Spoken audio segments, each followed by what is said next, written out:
Hello and welcome back to another episode of the St. Louis Parish podcast. My name is Andrew Lane, and as always, I'm joined by our pastor, Father O'Hare. Father, it's good to see you again. Good to see you, Andrew. Happy Lent. Yes, Lent is here. So It came late this year, but it finally did come. Yes. Yeah. Everyone's favorite season. Well, actually, I'm going to play off that phrase, actually. The word Lent comes from an Old English word, which means springtime. You know, in Latin, we say quadragesima. In Spanish, cuaresma. And those words are all based on the number 40. Like it's a word based on the word 40. Yeah. But we don't say it's the holy season of 40dom. Yeah. We say Lent. So I'm not sure how that happened historically, but our language of English, for some reason, uses a springtime word. So it's kind of neat, like the actual springtime is now arriving. Yeah. And that's matched to what's supposed to happen spiritually. Right. So it's meant to be actually happy in the end. We could say it that way. Huh. Well, Father, we got some interesting topics coming up here. One thing I wanted to touch on, you've been mentioning, is this digital detox, maybe kind of putting some distance between ourselves and our devices that have been causing some negative impacts in our lives. Right. What do you have to say about that? Well, there's a certain irony. We're talking about this on a podcast. Yeah. So once you finish listening, go be present somewhere. But the ideal use of this podcast is when you're driving. Right. Which is, usable time. Right. And you can't do deep meditation when you drive. So I don't feel bad about occupying people's listening time when they're in the car, especially if they're in the car by themselves. Right. Have you heard of the term doom scrolling? Tell me what that means. I've heard it, but I don't know what it means. Yeah, doom scrolling is essentially the mindless kind of just scrolling on whatever your favorite social media platform is. Kind of just occupying your brain so you don't have to sit alone with your thoughts. Interesting. So the idea of a fear of almost being alone in a way, a fear of loneliness, maybe. That's interesting. No, I wasn't completely aware of what the full meaning of that is. Yeah. Yeah, well, we live in a lifestyle which is nonstop stimulation. Yeah. And we're just not made for that. That's just not how we're created. We are created for a certain restfulness, sort of a rhythm of activity and restfulness. Yeah. Even our very breathing, right? Even our very breathing, our exhale is shorter than our inhale, right? The inhale is sort of the more restful motion, shall we say. So I think there's something to think about that. And even the way we sleep, we're meant to sleep 1/3 of the day. Right. So there's something there. We're actually made for a restfulness. Yeah. But let's go there. Digital detox. So when we get to Lent, we're always saying, I'll give up chocolate. I'll give up watching a movie on Friday nights. I'll give up this, or I'll do more, acts of charity. All great things. Mm-hmm. But I think we could all agree that all of us would benefit spiritually. That's the ultimate purpose, is to benefit spiritually. Could benefit spiritually from an intentional reduction. When we say detox, we don't mean a complete turning off. That's not possible. It's part of our daily life, work, personal as well. But an intentional reduction of the use of digital devices. Mm-hmm. There's the iPhone in the hand. There's the Apple Watch. Yeah. There's the laptop. There's the screens at home for watching a movie or TV. It's everywhere we go, right? Mm-hmm. So we're just not made for that constant stimulation. And there's lots of research. Everyone knows about this, right? Lots of research on the benefits of reducing the amount of constant stimulation. Yeah. And certainly when we think of children, I think are impacted the most, negatively speaking, when it comes to digital devices. So it's a good temperature check for parents. Mm-hmm. How are you doing as a family with the use of digital media in your life? So I put in the bulletin this past weekend an encouragement. There's this organization that publishes a calendar, like a 30-day detox, kind of digital detox. And it says for each of the 30 days, something you would do differently because you're not connected to a device. You would do a puzzle together as a family, or you would tell jokes to each other, or you would talk about family history or something, or you would write a letter to somebody who's lonely, things like that. There's so many good and wholesome and healthy things that happen when we create the space for those things. So I leave it to everyone to obviously reflect on, but there's no lack of understanding of the topic. This is clearly understood how negatively it impacts us in terms of our anxiety levels, depression, to say that sadness, just sort of, there's so much negative content that we absorb through advertisements or media or news and things like that. So there's certainly well-being improvement from a reduction of digital device use. And when you reduce your level of anxiety, when you reduce your level of depression and things like that, then God's grace can just be more fruitful. You're connecting more with other people. You're more able to be alone with your thoughts, right, which is another way of saying to enter into prayer, right? So much more can be said. This is not about guilt. This is about ultimately actually freedom. Yeah. Remember that Lent is about springtime. Springtime is about living fully. So the springtime we want to see in nature, we want to see spiritually, we want to see a flourishing of our lives. And I think we can all agree that the amount of hours, and I think we do feel guilty when we look at that. Like, oh my gosh, I did that many hours today or last week. Like, whoa. So it is addictive. Like, let's not kid ourselves, right? Engineered that way. We all know. Yeah, we're not saying the world is run by evil powers, but there's a capitalistic economic interest, right? That phrase, the attention economy. Right. So we're no longer the clients, we're actually the product, our time, right? So it's good to be proactive and thoughtful. Yeah. What would you say? Because you have a perspective from your vantage point too. Well, I think my generation, we maybe were the last ones. I didn't really grow up with a cell phone, definitely not a smartphone. I didn't have that till practically adulthood. Mm-hmm. But after my generation, I think you have I'll call them like native smartphone users. Yeah. I don't know if you notice, kids now, they won't mime the sign for telephone like this. They hold it like a flat hand, like a smartphone. Interesting. Rather than the larger piece we used to have. Yeah, makes sense. So that's just one sign. But I think what you have to be, you really do have to be proactive and intentional with how you use, your favorite apps. I'll just say social media apps, because I feel like they're the biggest culprit and maybe biggest time suck. Mm-hmm. Because you may be seeking a break, maybe you want some, not just recreation time. I think it's the new channel scrolling on the TV is this handheld version, and hours can just wither away without you even realizing it. Yeah. And you go in seeking a break, and then you leave feeling actually more drained. Right. That's a sign that you didn't choose well. Yeah, but and then I noticed too. I'll periodically just remove the apps from my phone, mm-hmm. and then it's a harsh reminder when I instinctively will pull the phone out and look for the app that I had deleted, mm-hmm. just out of habit, just like muscle memory. And it's like, oh wow, okay, well, yeah, I guess you just really it comes to your attention how often you just do it without really thinking, and then you got to fill it with something else. So I think the article you were talking about earlier that gives you kind of alternatives, right, that's helpful, because I've heard when you take something away, you have to put something in its place. Absolutely, yeah. Which would make me think about is two things. One is, which just left my mind. Curiosity. Mm. Curiosity is a good thing. But social media makes us way more curious than we need to be, because I can find out what's happening in, Southern Africa today and Japan, and I don't need to know about all these things. I mean, curiosity is a good thing, but it's not meant to drive our whole day and fill hours of our day and disconnect us from our family and friends, right? Second thing I would say is that of all the days to really be very intentional about this detox is Sunday. So I would encourage people to consider, for example, put a vacation response on your email on Sunday. Mm.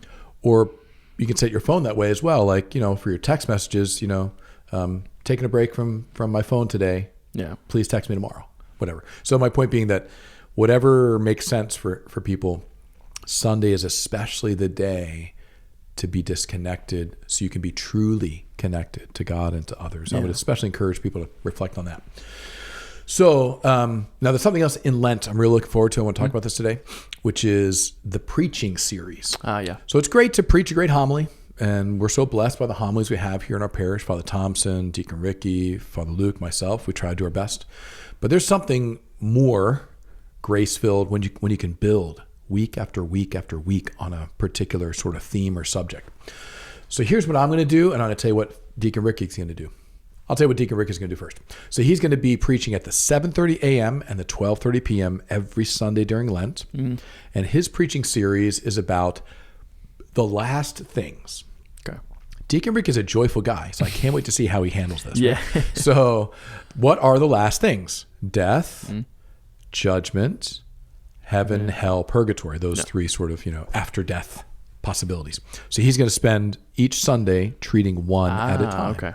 Of course, they all connect, right? So looking forward to his preaching series on the last things. So after this preaching series is done, I think we should package it, and it can be like, a 5-talk series, like on the podcast, right? For myself, I was reflecting and praying about the lives of our people here in Alexandria, Virginia, 2025.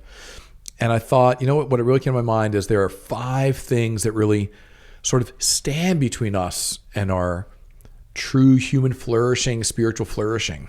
Call them evils, to say it that way. So the 5 evils we're all struggling with in Northern Virginia. So the first one is pride. That's not original. I read that somewhere, that pride is the root of all sin. That's in the Bible. So pride. But that's worth a conversation. Let's talk about how pride is blocking our true human flourishing and true spiritual life. The second thing is unforgiveness. Unforgiveness is a block. It is a restriction on true happiness and spiritual joy. So pride and unforgiveness, to really pray and preach about those two. The third is attachment to alcohol, even addiction to alcohol. Alcohol plays a role in everyone's life to some degree or another, whether personally or through family or friends. It's worth a conversation. Yeah. It's worth a conversation to talk about that topic in particular, because it's a temptation for everyone, or at least everyone that we or people that we care about. Yeah. So just to really pray about that struggle. It gets in between us and God, to say it that way. Then the fourth one is what I call overuse of the phone, kind of the digital detox. Overuse. I mean, we should use them, of course, but how the overuse brings us down. It brings us away from God. Then the last one, this is for adults only, and I'll use euphemistic language so that children don't know what we're talking about, and that is pornography. So pornography, mostly for men, but women too. Let's be honest, that women can be tempted too about the impure images that are so ubiquitous in digital world.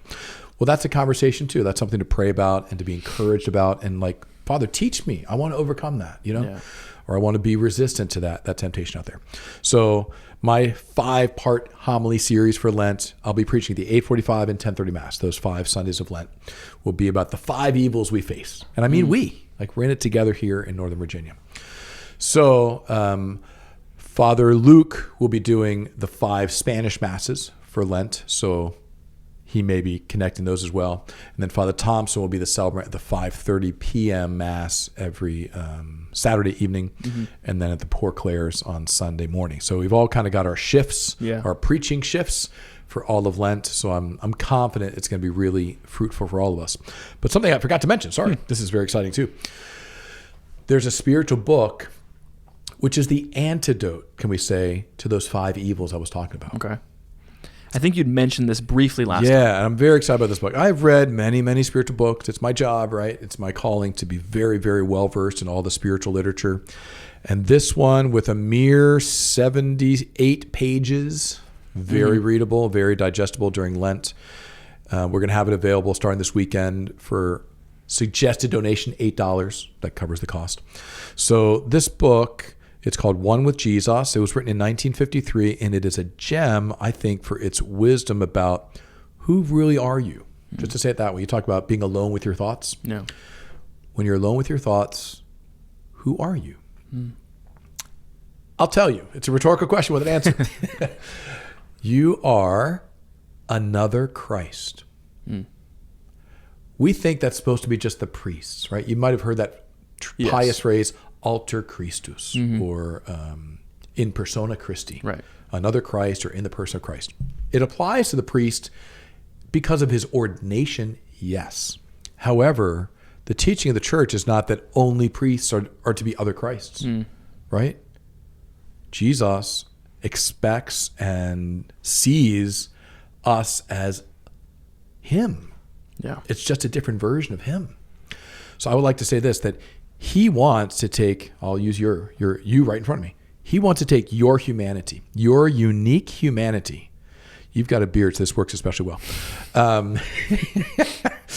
Wish I had my longer hair. He wants to take your unique humanity, Andrew Lane humanity, and make a version of Jesus with it. That's what he wants to do with every single human being, male and female. It's not about gender.